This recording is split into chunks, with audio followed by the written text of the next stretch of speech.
Today I'm going to move pretty quickly on some varied attacks from side mount, side control, knee hold down.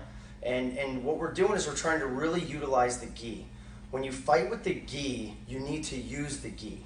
All the attacks that you use with no gi still work with gi, but if that's all you're doing, you're not really utilizing the full dynamics of fighting with the gi. So we're going to take one position, I'm going to show you 3 chokes, and we're going to start cranking it out. Okay? So you can start this from side mount or knee hold down. It's the baseball bat choke. I usually start it from side mount, so I get a side control position. I'm locked up underneath. I've got good shoulder pressure. In the shoulder pressure, you can hold on to the neck. You can switch your hips out, just as long as you're keeping their head turned away from you for good control. Now, keeping the shoulder pressure, take your thumb and slide it in the lapel right behind their neck. Don't get too deep, meaning don't let your hand start coming around to the other side. Keep your thumb right next to the side of their neck. But again, don't loosen up on that shoulder pressure. Now, take your other hand, slide it out, bring it to your own chest like this. You don't want to make it too obvious what you're doing. And you're going to slide it right across your chest on their chest. And I'm going to rise up a little bit to show you. Slide your arm from here straight down their lapel until you can get your palm up and your hands to touch. Baseball bat choke because you have thumb in, other hand palm up, get them right next to each other. Keep that hand palm up. So when I come into here, I'm going to slide from this side all the way down the lapel until my hands meet. Turn your palm up right away. Touch your elbows together right away. Why? The choke should start right there. Now what I like to do on the baseball bat choke, I'm going to loosen this up so I'm not choking them out while I'm talking to you. From here, you're going to spin a north-south. I don't go to a full north-south because it's a little slow and sometimes it's hard to get. But I need to keep him from spinning with me. So I touch my elbows together. I start to come around. What I like to do is I just take a step on the ball of my foot and I rest my knee on the other side of his forehead. Now I dive in, I squeeze my elbows together, and as always with any choke, flex your wrist. Meaning, if my palm is up, I'm going to turn my wrist and push my wrist hard into the throat. That is the most important part on getting the choke. It'll make the difference between getting it quickly and not. Okay? So again, we start. Side control, good shoulder pressure. Now, thumb, sneak it inside that lapel. Take your opposite hand, palm up, bring it to your own chest. Don't make it too obvious what you're doing. Slide your hand right through their lapel until you can lock your hands together. Again, the hand behind the head, thumb in. The other one is palm up. Now from here, turn that palm up all the way, touch those elbows together. Again, I'm releasing it a little bit so I'm not choking him. Now from here, start making your way to north-south, bypassing the other arm, keeping those elbows touching, forearms touching. Ball of your foot, touch, dive in deep, and squeeze in for the choke. Okay, very, very powerful choke. Now, from here, very common defense, whether the person knows the choke or not, is in the process of me going for the baseball bat choke. And again, I said we can do this from knee hold down as well. I could be up here, knee to belly. He grabs a hold of my forearm and he grabs a hold of my bicep.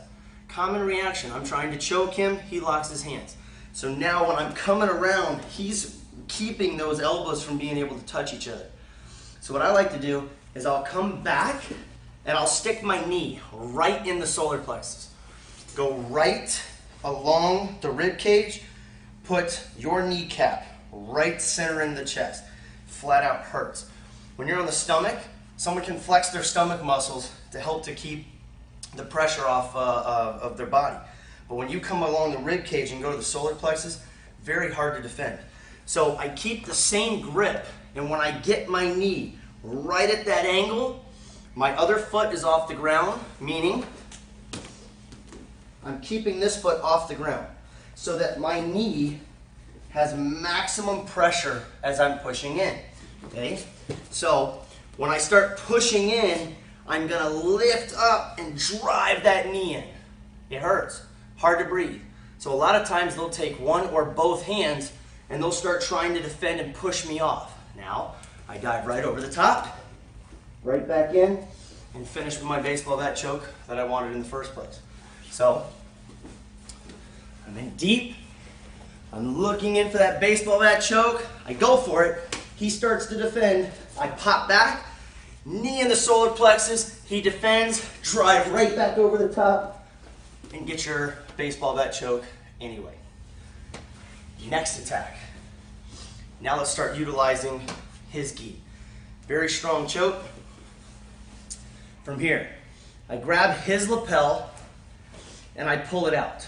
Anytime you do this, don't leave it opened up.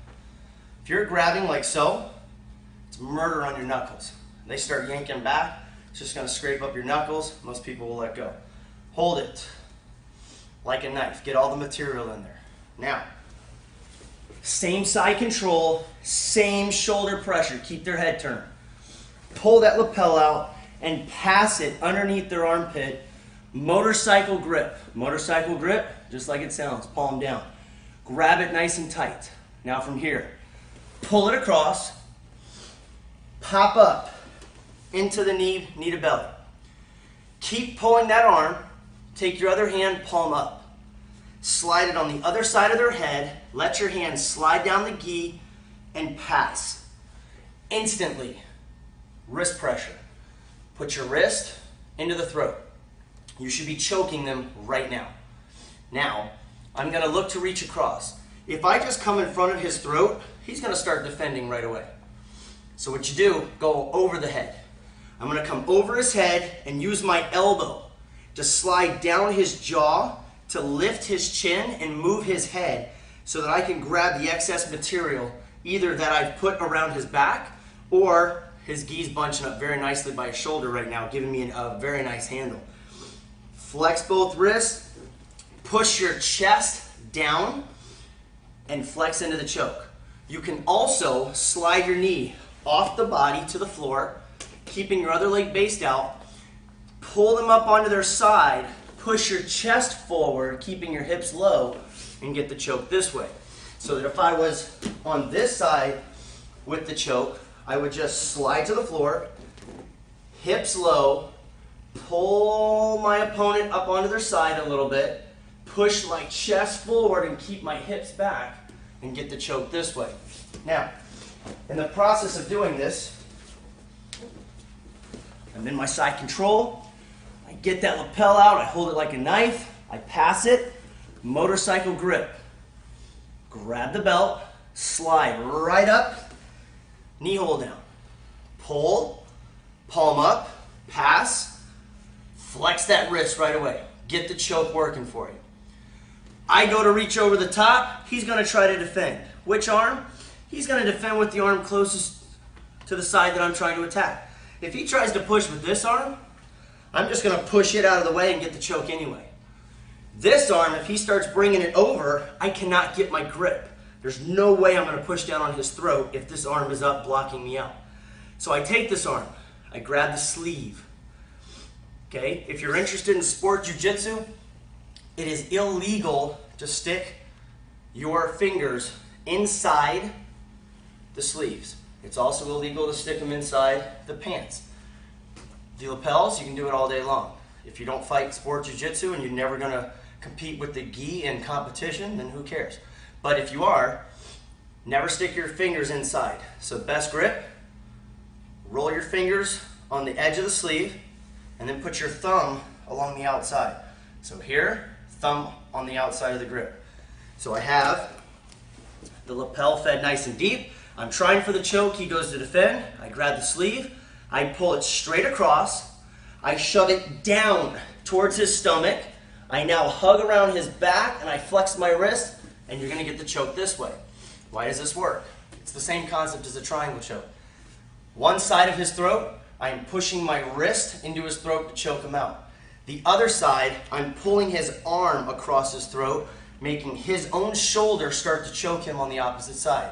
Again, same concept as a triangle choke. Your leg on one side, their arm on the other. An arm triangle, same concept.